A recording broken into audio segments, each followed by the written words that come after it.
So Ndlozi, I've known him from vets myself through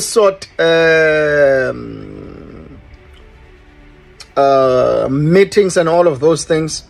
He was just someone who's just an academic, and that's all. Julius Malema helped Ndlozi create a political brand, just like he helped Floyd. If you remember when they were in the EFF, nobody knew about Floyd. But Julius kept saying, talk to Floyd, not me. And then people with time, when now they gain national credibility. Despicable, biased journalism, or just petty politics.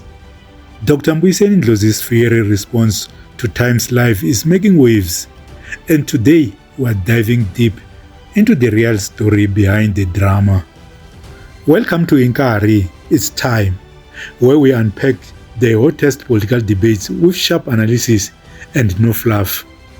Today we are breaking down Dr. Ndlozi's scathing criticism of Sisanda article labeling EFF leader Julius Malema as the loser of the year. But is Julius Malema really the loser? Or is this just another biased narrative? Stick around as we reveal what this clash says about South Africa's politics and the role of journalism in shaping public opinion. Let's set the stage. Sisanda's article claimed that 2024 was Julius Malema's worst political year, citing lost allies, dwindling support, and mounting controversies. She crowned him the loser of the year. A bold claim, right? But Dr. Ndlozi wasn't having any of it.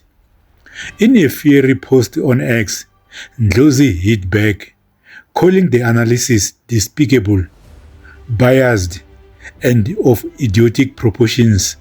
He reminded us that the ANC, yes, the ruling ANC, lost 17 percentage points and 3 provinces.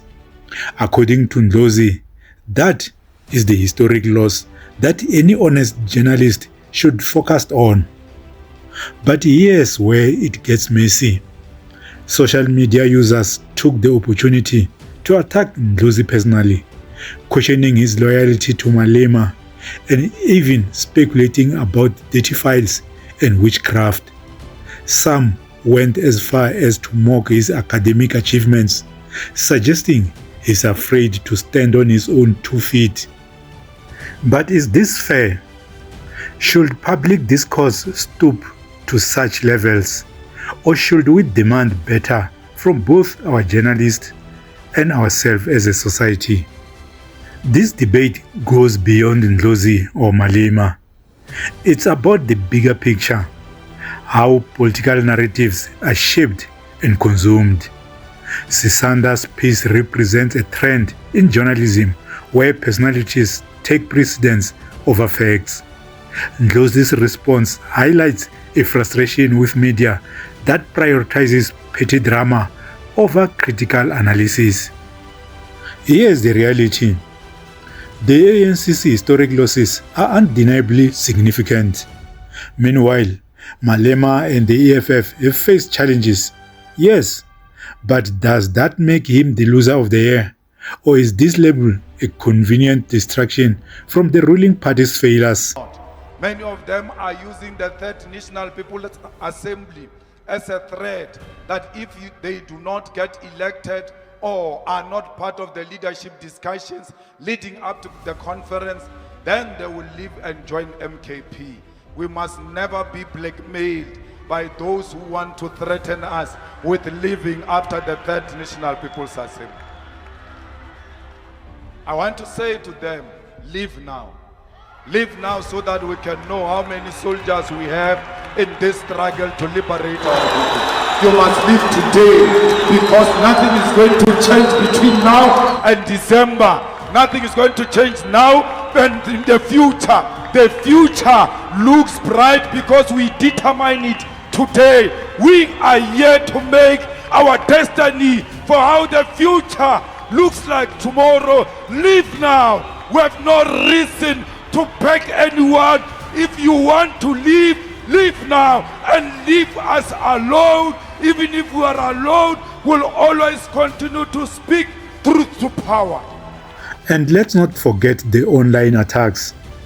Are we so quick to tear each other down that we ignore the bigger issues? Dr. Ndlozi might not be perfect, but should his loyalty to Malema define his entire career? Or is this just another way to undermine a strong voice in South African politics?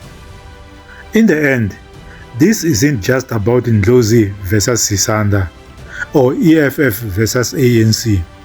It's about how we engage with politics and media in South Africa. Are we asking the right questions? Are we holding the right people accountable? And most importantly, are we building a public discourse that serves the people or just fueling division? And then I like how Julius Malema handled the infiltration of his organization by Umkhonto weSizwe. Both Julius Malema and Jacob Zuma are my favorites. But what I understand is that as a young man, Julius Malema is who you think he is. I'm a South African who is based in New York, and I can tell you now, in the African continent, when you talk about Julius Malema, they know him, they even talk about him.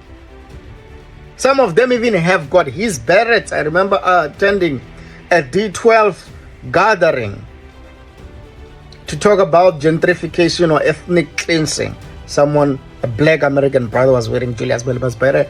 So the work that is doing, with the establishment of EFF, Economic Freedom Fighters of Namibia, Economic Freedom Fighters of Liberia, Economic Freedom Fighters of Zimbabwe, Economic Freedom Fighters of Ghana. So you have got not just a continental footprint, you have got the international footprint. Of course, the elections, just like even Ndlozi says that elections are tempered with. They don't reflect the impact that someone has. So as it relates to how we handle the issue of Ndlozi, I know that Julius Malema formed the Economic Freedom Fighters. That is his organization. He sacrificed himself. And if you've ever started any organization that is radical, you will know how difficult it is to be alienated by the system on that very basis. So, what do you think?